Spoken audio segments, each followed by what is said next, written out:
nous allons nous intéresser aux interfaces en C#, voir ce qu'elles peuvent nous apporter, ce que c'est évidemment, et comment on va pouvoir en tirer bénéfice. Alors, avant de démarrer sur les interfaces, un bref rappel sur l'héritage et le polymorphisme.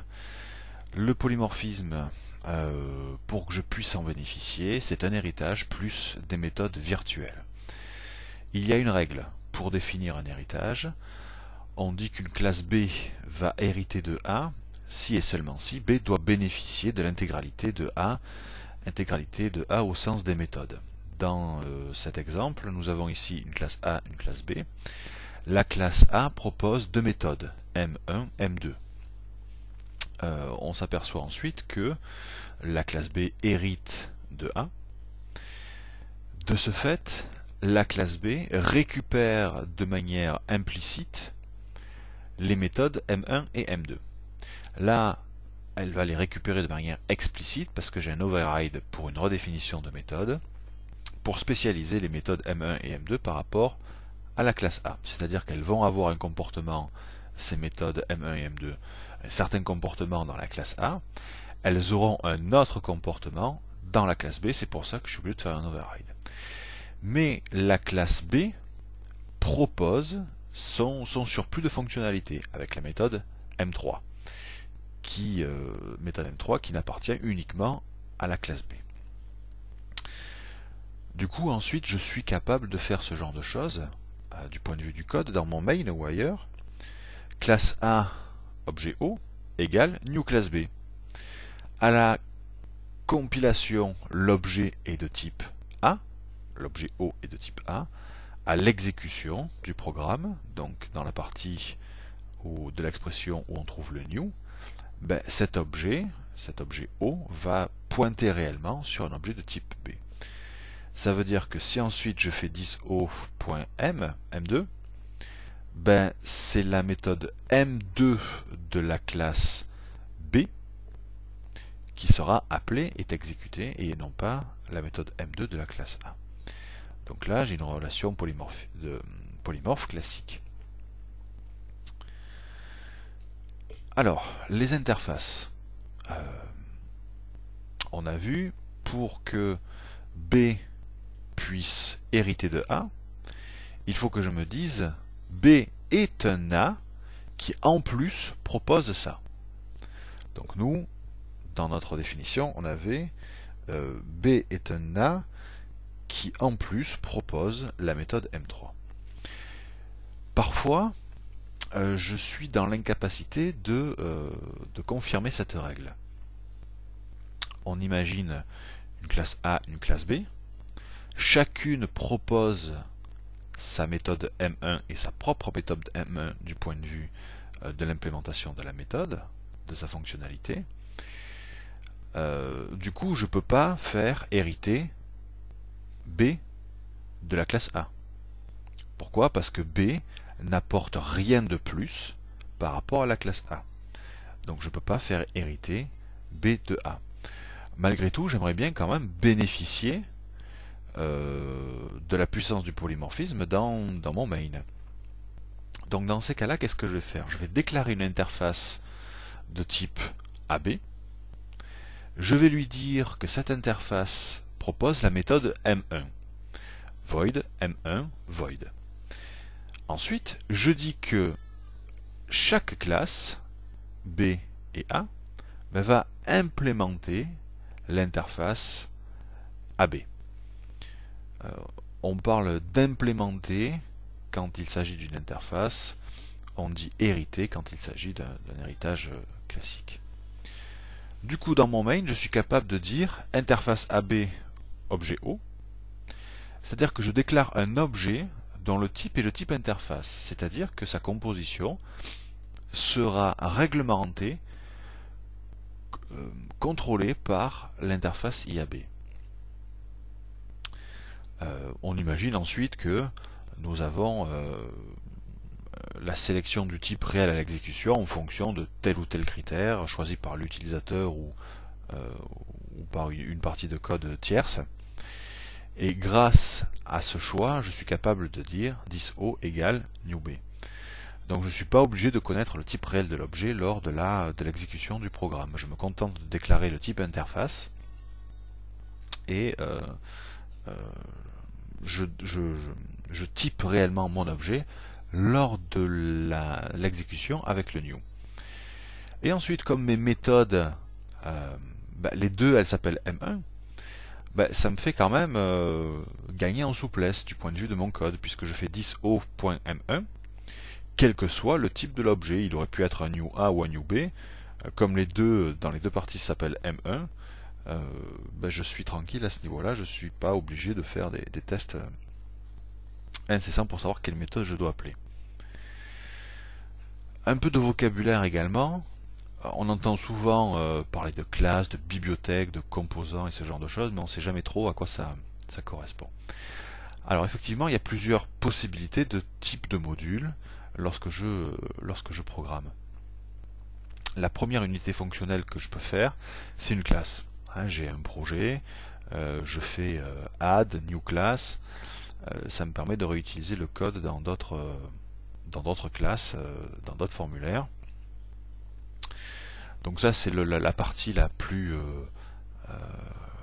petite que je puisse avoir. C'est donc une classe. La portée de cette classe-là, elle aura une portée de projet. C'est-à-dire, de partout dans mon projet, je vais pouvoir utiliser cette classe-là. L'extension sera .cs de mon fichier. Ensuite, on a l'étape d'après, qui est la bibliothèque.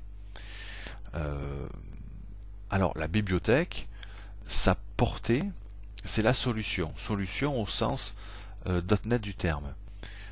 Une solution, c'est en fait plusieurs projets qui vont collaborer les uns avec les autres, que ce soit des projets de type EXE ou de type DLL. Il y aura juste à faire une référence au niveau du client de la DLL avec add_reference. Donc j'ai une portée solution et le type physique de cette unité fonctionnelle là, ce sera une DLL. Ensuite, j'ai l'étape d'après qui est de faire un composant. Alors, c'est quoi la différence entre un composant et une bibliothèque? Tous les deux, ce sont des DLL. Tous les deux ont une portée de type solution, c'est-à-dire multi-projet. Le seul truc, c'est que j'ai rajouté une interface à ma classe de base ou à mes classes présentes dans la bibliothèque. C'est ce qui en fait un composant. Voilà, la définition d'un composant, c'est une classe avec une interface.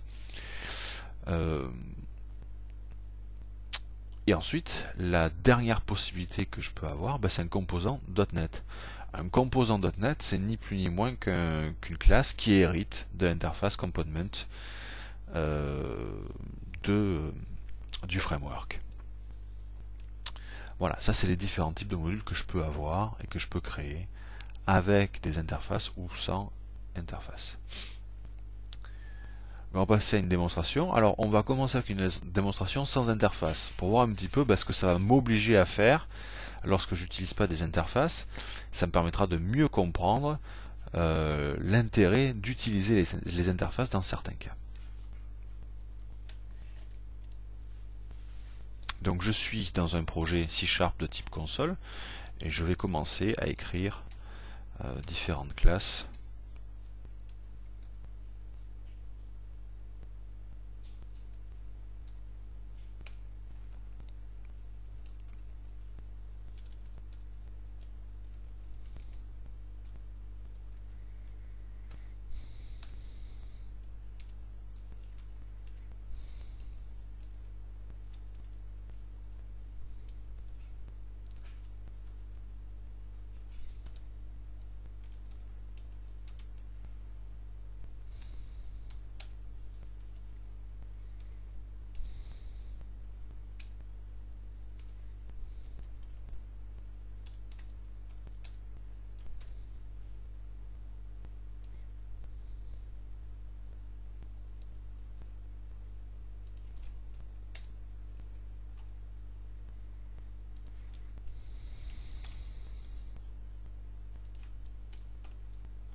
Voilà, j'ai créé deux classes. La classe A, ici, qui comporte une méthode qui s'appelle M1, de type void.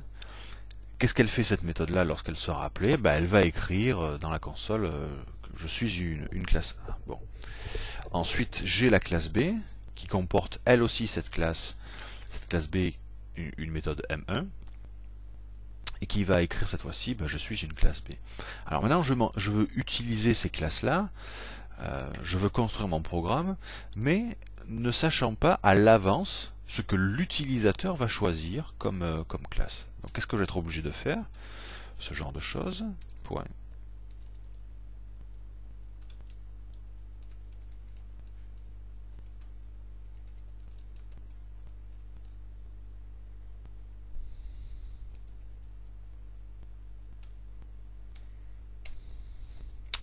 Je vais déclarer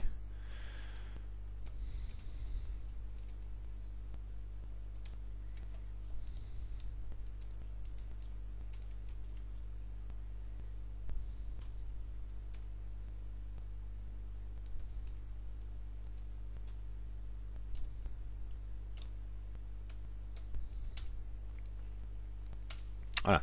Et là, le but du jeu, c'est de dire if choix égale 0, alors il va choisir un certain type d'objet. If choix égale 1, alors ça sera l'autre type d'objet.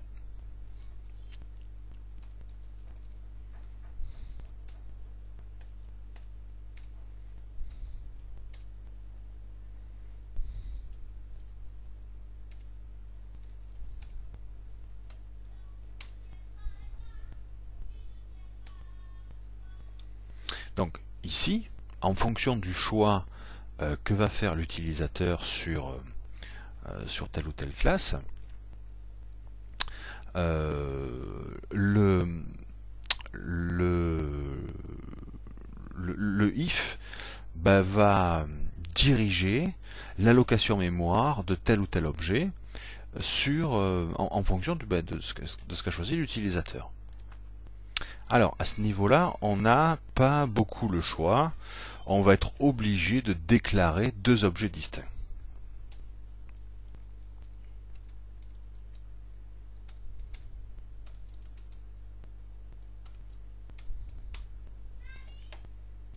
Et là, je peux lui dire, donc, if choix égale 0, OA égale, new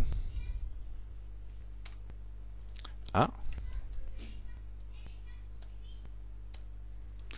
Inversement, donc si le choix n'est pas égal, je suis obligé de lui dire ce genre de choses.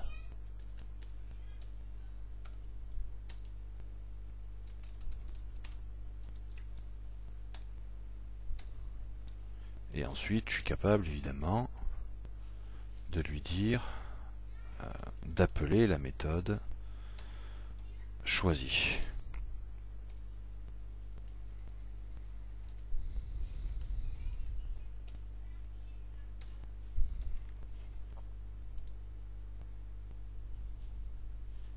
Alors, j'ai pas mis de point d'arrêt.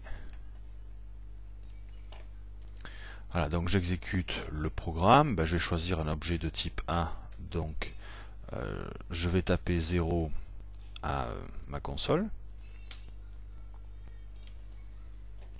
Donc là, il va passer dans la première partie du if, où effectivement il fait l'allocation mémoire pour l'objet A, et ensuite il appelle la méthode M1 de l'objet A. Alors, bon, évidemment, il écrit ensuite la solution, mais bon, c'est pas super important. Qu'est-ce que ça m'a obligé à faire? Donc, j'ai deux classes différentes. On est bien d'accord, B ne peut pas hériter de A, puisque B ne propose rien de plus par rapport à la classe A. Je suis obligé déjà de déclarer deux objets. Forcément, ils ont deux types différents, donc j'ai pas le choix. Ensuite, je suis obligé de tester le choix de l'utilisateur et d'allouer, en fonction de son choix, et de faire la bonne allocation mémoire pour ensuite appeler la méthode. derrière ce if, parce que là c'est un tout petit programme, il n'y a pas grand chose qui se passe, mais on va imaginer qu'on va continuer à travailler dans un programme réel avec cet objet A ou cet objet B. Qu'est-ce que ça va m'obliger à faire? À chaque fois, à déclarer les deux possibilités avec le if. Je peux pas, une fois que j'ai fait l'allocation mémoire, dire bon ok, quel que soit le type de l'objet, j'appelle la méthode M1. Non, je suis obligé de soit dire OB objet B, soit objet 1 pour M1. Étant donné que j'ai deux objets différents et que je ne sais pas à l'avance quel objet l'utilisateur va choisir. Donc les interfaces sont faites pour simplifier ça. Donc je vais déclarer ici une interface que je vais appeler interface AB, qui va comporter une méthode void M1. Voilà, dans une interface, je trouve uniquement les signatures des méthodes, je ne trouve rien d'autre. Je vais ensuite dire que ma classe A implémente l'interface IAB. Pareil pour la classe B. Donc là, je suis en train de dire la classe A et la classe B s'engagent à respecter le contrat proposé par l'interface IAB. C'est-à-dire que je vais trouver au minimum dans cette classe A et dans cette classe B la méthode void M1 void. Ensuite, qu'est-ce qu'il faut que je fasse? Oui, j'ai juste à déclarer après un objet de type IAB. Voilà. Quel que soit son type réel, c'est-à-dire quelle que soit la valeur réelle de O et son type, qu'il soit A ou qu'il soit B, il va s'appeler O de toute façon, et en termes de manipulation, ça sera beaucoup plus souple. Donc ici, j'ai plus besoin de faire ça.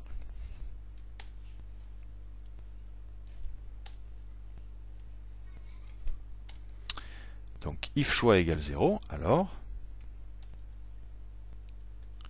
l'objet O sera une nouvelle classe A. Sinon, ça sera de type B. Et après, quelle que soit la valeur et le type de O, en fonction du choix de l'utilisateur, pour moi c'est la même chose, ça sera O.M1. Alors que tout à l'heure, j'avais été obligé de dire ici O.M1 et ici O.M2. Sauf que c'était OBJ1 ou OBJB. Voilà. Et à partir de là, alors effectivement, j'ai un premier test à faire parce qu'à un moment donné, il faut bien que je sache quel type j'ai besoin, soit le type A, soit le type B.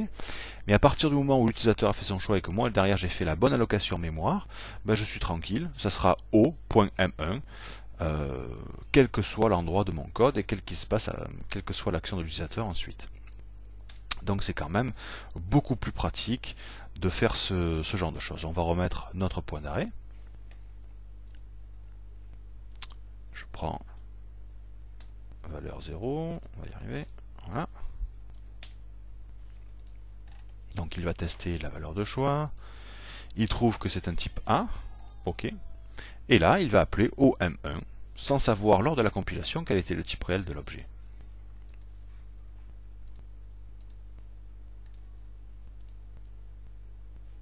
Voilà, donc l'utilisation d'interface, la création de composants, va faciliter grandement l'écriture et la simplification du code lorsque j'ai des classes qui ne sont pas héritables.